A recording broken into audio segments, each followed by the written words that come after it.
बीमारी को वहीं रोक दिया। क्योंकि जब एक पैकेट लगाया उसमें हवा और धूप का संचार हुआ तो उसने भी कोशिश, जितनी बीमारी थी उसके अंदर कंट्रोल हुई, दूसरे खेत में नहीं गई। दूसरा, कुछ लोगों ने पानी लेट लगाया, काफ़ी लोगों ने पानी लेट लगाया तो बीमारी को वहीं नष्ट कर दिया। यानी आप देखो इसको, जैसे ज्वार के अंदर, हमारी ज्वार के अंदर ज़्यादातर ट्यूबवेल के पास या डिग्गी के पास ही क्यों लगाते हैं हम?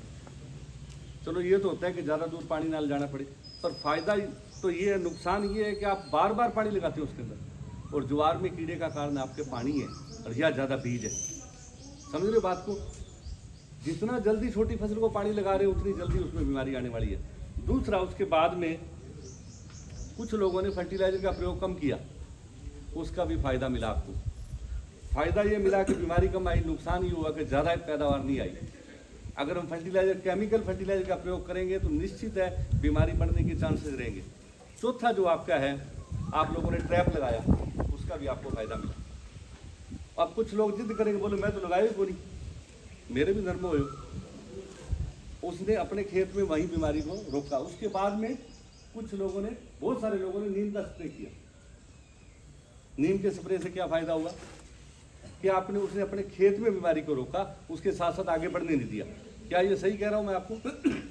अब मैं और बता रहा हूँ, कुछ लोग ऐसे मिलेंगे जो ये कहेंगे मैंने स्प्रे की नहीं, मेरे नरमा हो गया। वो सभी ने जब मदद करी प्रकृति की तो निश्चित है उसको भी फायदा हो गया, या नहीं हुआ? इसी प्रकृति की जैसे ही आपने मदद की वैसे ही आपको फायदा मिल गया। अब जब भी बात आती है, पिछली बार तो आप लोगों के हाथ में ये था कि आपकी इतनी कैपेसिटी भी नहीं थी और इतनी सोच भी नहीं थी कि हम 1.5 पैकेट डालें, और ये 1.5 पैकेट आज की बात नहीं है। जब आपने 64, 65, 88 बुआई करी थी तब ये 1300-1400 रुपये का आता था, बीज बचा लेते थे।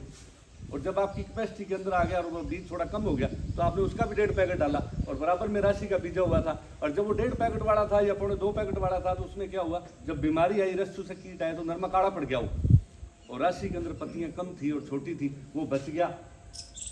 वो बच गया तो आपने कहा ये बढ़िया है। कई लोग, कई जगह उसकी पैदावार अच्छी थी, उन्होंने कोशिश करी बताने की कि हमारी पैदावार ज़्यादा है, पर आपने देखा नहीं यार बीमारी ज़्यादा है। वो उसी साल हुआ है जब आपने उसके अंदर बीज ज़्यादा डाला था। जब जब भी हमारी कैपेसिटी बढ़ती है ना आपकी, इस साल भी डर इसी चीज़ का था कि आप 1.5 पैकेट डालेंगे, 2.25 पैकेट। कुछ कारण भी थे, ट्यूबवेल का पानी था, मजबूरियाँ भी थी, मैं ये नहीं कह रहा जानबूझ के, पर उसमें यह है कि वो 1.5 पैकेट क्यों डाला जाता है उसका भी कारण है, या ज़्यादा क्यों डाला जाता है। अपने गेहूं की बात कर लें, चाहे सरसों की बात कर लें, सीड रेट के अंदर जब भी पौधा फैलाव नहीं करता, ज़मीन को नहीं ढकता, तो हमें लगता है कि यार ये तो फैलाव सीधा रह गया, उसमें घास हो जाएगा। घास से डरते हुए हम बीज ज़्यादा डालते हैं, एक तो ये कारण है। सही है गलत है? सही है जी। दूसरा, आप उसके अंदर जब भी पौधों की संख्या कम होती है तो टेम्परेचर का दबाव बढ़ जाता है। आप सोचेंगे ये कैसे, कि टेम्परेचर जैसे मीटर बाई मीटर के घनत्व है वो एक पौधे पे पड़ना शुरू कर दिया। अगर पौधों की संख्या ज़्यादा है तो उसमें पड़ेगा, उसमें गर्मी कम लगेगी। इसी प्रकार से सर्दी कम लगती है, जैसे आप इकट्ठे होकर बैठते हैं गर्मी में, सर्दी में कम लगती है उसमें सर्दी गर्मी। ऐसे ही पौधों के साथ होता है। उस समय तो छोटे छोटे पौधे बड़े अच्छे लगते हैं, जैसे हम स्कूल में छोड़ देते हैं छोटे बच्चे को, खुश होते हैं आपस में, और फिर वो आपस में कंपटीशन भी करते हैं, छीना छपटी भी करते हैं। इसी प्रकार से हमारे पौधे भी कंपटीशन भी करते हैं और छीना छपटी भी करते हैं, जो प्रकाश और भोजन की लड़ाई शुरू कर देते हैं, और वो हमें पता नहीं लगती कि ये लड़ाई शुरू कर चुके हैं। तब उसमें क्या, वो भागते, हमें लगता है फसल अच्छी चल रही है, पर उसके साथ साथ उनके ज़मीन का दोहन भी वो ज़्यादा करते हैं, पानी भी ज़्यादा चाहिए, उनको खाद भी ज़्यादा चाहिए, और वो आप लगाते हो तो वो मौसम पे डिपेंड होगी। मौसम साथ देगा तो फसल होगी, नहीं तो नहीं होगी। ऐसा कई बार होता है कि आपके 1.5 पैकेट और 2 पैकेट और ज़्यादा बीज और 50 किलो गेहूँ डाला भी हो जाता है, वो मौसम का साथ देने से होता है। अगर आपने मेहनत करके उसका फुटान लेके आए हो फसल, तो वो ज़मीन को ढक जाती है। ढकने का मतलब ये है कि घास नहीं होगा।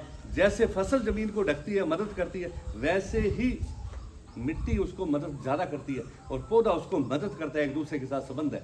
जैसे आप बैठे हो तो नीचे का, जैसे आप लोगों ने ये पक्का कर रखा है, इसमें से सुराख निकाल के देखो आप फसल, ये आपका पौधा कैसे चलेगा? समझ रहे? वायु संचार, ऑक्सीजन जो है वो आपने रोक दिया। ये अपने एरिया को खुद बचा के बैठा है। ऐसे ही पौधे अपनी कोशिश करते हैं, उसको पूरा एरिया चाहिए। अभी भी आप लोगों के पास नरमे कपास के अंदर 15 अगस्त से पहले पौधे टच नहीं करना चाहिए आपस के अंदर। सही है गलत है? समझ रहे हो बात को? वो पौधे जो छोटे पौधे थे वो एक, अभी भी उन्होंने मदद ये की है कि उन्होंने छाया करी है। छाया करने से माइक्रोब्स की संख्या बढ़ी है, और जो पौधे बीच में है उन्होंने जमीन को धीरे धीरे ढकना है। और हमने उसकी उसी तरफ मदद करनी। एकदम बिरला करेंगे, हो सकता है मिट्टी का स्वास्थ्य अच्छा नहीं, वो एकदम फैलाव नहीं करेंगे। आप धीरे धीरे निकालते जाए, वो पौधा फैलाव कर लेगा, जमीन को ढक लेगा, और उसके बाद में उसमें देखना जब 15 अगस्त तक नहीं करेंगे, उसमें हवा और धूप का संचार होगा, बीमारी उसमें कम आएगी। क्योंकि बीमारी का एक नियम है, जहाँ भी अंधेरा और छुपने की जगह वहाँ बीमारी ज़्यादा होगी। समझ रहे मेरी बात को? इसलिए आपको क्या करना है कि उसको बिरला रखना है, समझिए बात को, और जिसमें हवा और धूप क्रॉस होगी बीमारी नहीं आएगी। सही है गलत है?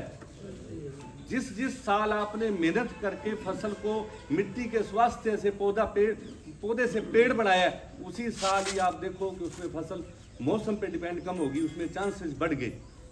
आपने जैसे ही उसके अंदर एक पैकेट बीज का डाला, उसके अंदर उसके पौधों की संख्या का ध्यान रखा, मिट्टी के स्वास्थ्य से वो पेड़ बना, ये नहीं कि कंपटीशन से, उसमें उत्पादन के चांसेस बढ़ गए। और उसके अंदर बीमारी के साथ साथ आप ये देखो, अगर स्प्रे भी गई है तो वो ज़्यादा जा रही है। समझे मेरी बात को? उसी साल ही हमारे साथ प्रॉब्लम आती है। ये 1-2 साल पहले की बात हुई जब आपने 2 पैकेट बीज के डाले थे।